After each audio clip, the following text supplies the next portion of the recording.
তিন ভাগে বিভক্ত ফবানার ৩৮তম সম্মেলন শেষ হলেও বিভক্তি রয়েই গেল।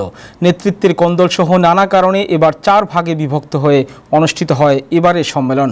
উত্তর আমেরিকার লেবার ডে উইকেন্ড ঘিরে নিউ ইয়র্ক ছাড়াও মেরিল্যান্ড, ভার্জিনিয়া এবং মিশিগানের ডেট্রয়েটে এই সম্মেলন অনুষ্ঠিত হয়। এদিকে নিউ ইয়র্কের সম্মেলন থেকে আগামী বছর আবার নিউ ইয়র্কেই ৩৯তম সম্মেলন আয়োজনের বিষয়ে নীতিগত সিদ্ধান্ত নেওয়া হয়েছে। এই সিদ্ধান্তের কথা ঘোষণা করেন কমিটির চেয়ারম্যান গিয়াস আহমেদ। মেরিল্যান্ডে অনুষ্ঠিত সম্মেলনের এক্সিকিউটিভ সেক্রেটারি কাজী আজম জানিয়েছেন, তাদের সম্মেলন আগামী বছরের জন্য নিউ ইয়র্ক, নিউ জার্সি এবং মিশিগানের নাম প্রস্তাব এসেছে, তবে এই ব্যাপারে চূড়ান্ত কোনো সিদ্ধান্ত হয়নি। ভার্জিনিয়ায় অনুষ্ঠিত সম্মেলনের এক্সিকিউটিভ সেক্রেটারি আবির আলমগীর জানিয়েছেন, তাদের সম্মেলন থেকে আগামী বছর জর্জিয়ার আটলান্টায় এবং ২০২৬ সালে সম্মেলন ক্যালিফোর্নিয়ার লস অ্যাঞ্জেলেসে আয়োজনের সিদ্ধান্ত হয়েছে। অপরদিকে মিশিগানের ডেট্রয়েটে অনুষ্ঠিত সম্মেলনের চেয়ারম্যান আতিকুর রহমান জানিয়েছেন, তাদের সম্মেলন থেকে আগামী বছরের জন্য কানাডার মন্ট্রিয়লকে বেছে নেওয়া হয়েছে।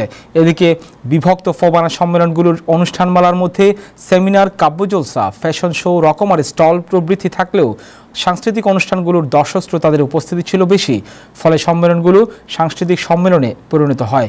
সম্মেলনগুলোতে দেশ এবং প্রবাসীর জনপ্রিয় শিল্পীরা সঙ্গীত পরিবেশন করেন।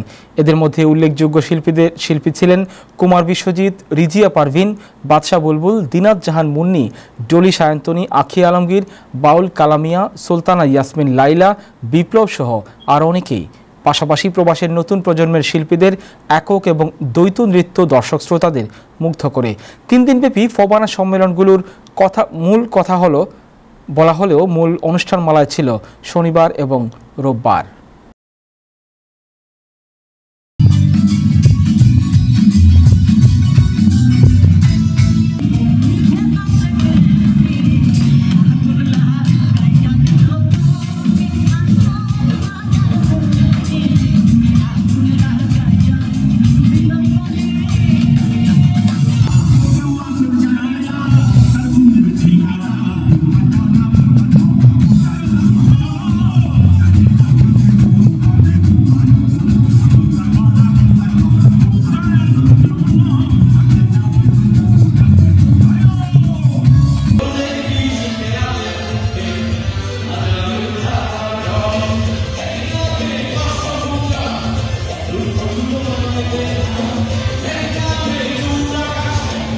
Michigan.